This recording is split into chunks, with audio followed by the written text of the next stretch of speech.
are joined now by a great friend of the broadcast and a friend of the ACLJ, Congressman Mike Waltz, who represents North Central Florida and Florida's 6th Congressional District, but speaks out on a lot of issues. The first Green Beret elected to Congress, has been a top advisor to former Vice President Cheney.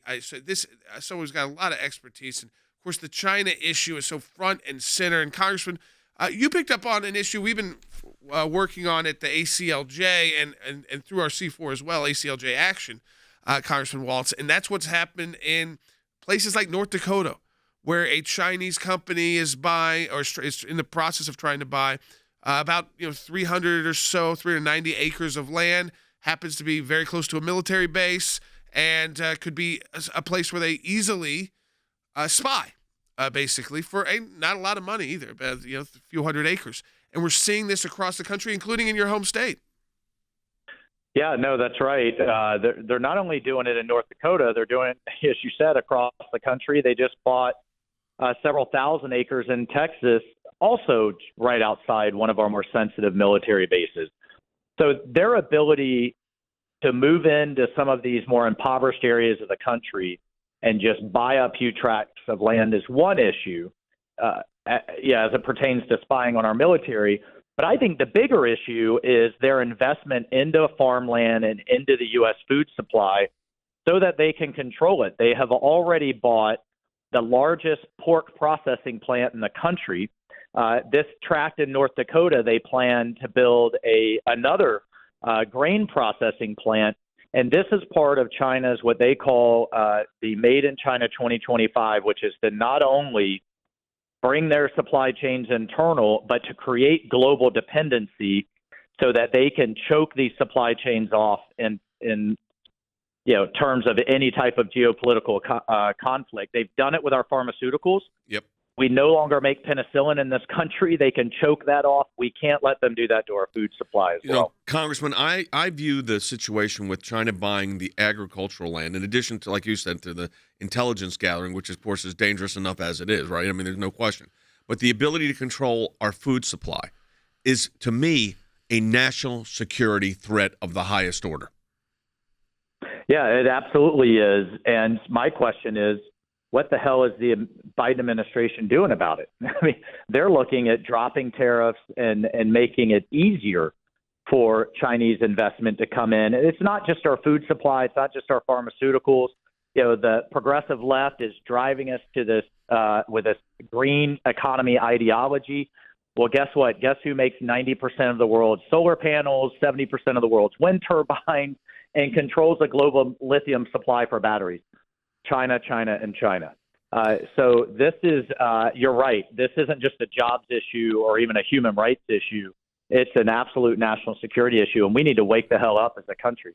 Well, some of the parts about that, Congressman Waltz, that are even so troubling is that, I know the company that is in North Dakota, the Chinese front company, is tied back to forced labor with the Uyghur Muslims in Western China. I mean, so they have that component. It's like if you're interested in human rights, you should oppose us. If you're interested in national security, you should oppose us. It should not be a Republican or Democrat issue.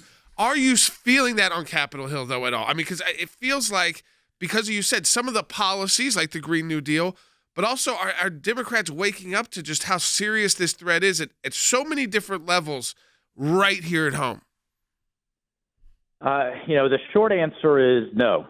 Some of the older Democrats, like Steny Hoyer, Pelosi has been a hawk, but the young progressives, absolutely not. And even the older Democrats all went quiet when Trump took such a hard stand on China. Suddenly, anything Trump says, they have to run the opposite direction, even if it means facing up to our greatest adversary. And that's been incredibly disappointing. I'm on a China task force in the House. Pelosi pulled her members a week before we announced it because, quote, she didn't want to give Trump an excuse when this is in the middle of the coronavirus to cover up his failings. You're right. It needs to be a bipartisan issue, but right now it's not. Okay, let me ask you this, because one of the things we like to do on the broadcast is offer hope to people, not just point out, here's the problem, what's the solution? What are you all doing on Capitol Hill or proposing to curtail this issue? Well, number one, I just mentioned that China task force. It covers 10 committees from education, labor, agriculture, of course, armed services, intel. And when Republicans get the Congress back, you are going to see a much, much tougher stand from Wall Street, academia, sports industry, politics, you name it, as it pertains to CCP influence. So I think that's a key piece, because this is going to be won or lost economically way before it is militarily. And that's actually the Chinese theory of victory, is that we just can't afford to compete anymore, much less have the tanks, planes, and ships to do so. So I think you're going to see a significant move come this fall. Congressman Waltz, when we look at these issues too, you've talked about food security, tech security, with your military background. Also, just the trip that Speaker Pelosi, I thought it was interesting, a tweet you sent out. I saw Secretary Pompeo, who's our team at ACLJ, said something similar, which is, don't usually support Nancy Pelosi or Speaker Pelosi, but she needs to take a stand here. If she wants to go to Taiwan, go to Taiwan. It is utterly and absolutely pathetic that Biden is kowtowing to Chinese bullying. We do not let the Chinese communists dictate what allies we visit. And all they had to do was issue a statement. And you have not only the Biden White House, but the Pentagon backing away from that visit. And this is how the Chinese operate.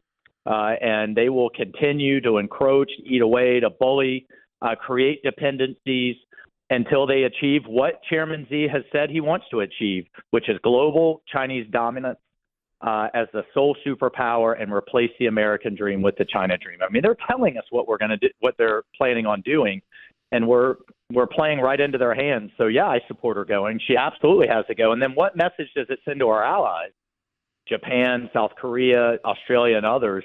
If we won't even visit, how are we going to actually stand up for freedom and defend it? You raised that issue, which I think is serious, and I think we need to put a perspective on this, Congressman. You served with distinction in our military. You're serving as a member of Congress. I have worked, and Jordan has too.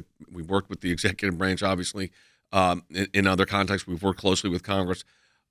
People are starting to understand that this Chinese threat is real, and they're very, very, I call it the sinister aspect of this, is the engagement that they will do, like agriculture. You mentioned universities. This has been a huge problem of Chinese influence in not just major universities, but state universities as well across the country. Yeah, they have every year 400,000 Chinese students in our research centers, in the most sensitive technology centers, in our universities. And look, I have no problem with the Chinese people. I'm sure they are amazing kids. But what we have to understand is they have no choice. If their government taps them on the shoulder and says, access that supercomputer, bring that technology home, advanced materials, quantum computing, they don't have a choice. They have to do it. But guess what? They are paying full freight.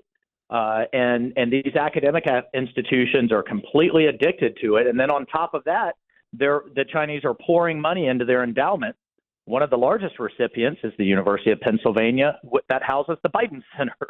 So we are drunk on Chinese dollars, and my message to everybody is we are funding our greatest adversary. We're funding their military buildup that our soldiers are going to have to face one day. And so when you see Made in China, put it down. It's not just a jobs issue. It's a national security issue. Hey, Congressman Waltz, I appreciate you so much joining us. Again, Congressman Waltz from Florida's 6th Congressional District has been very outspoken on these issues. I appreciate so much his time.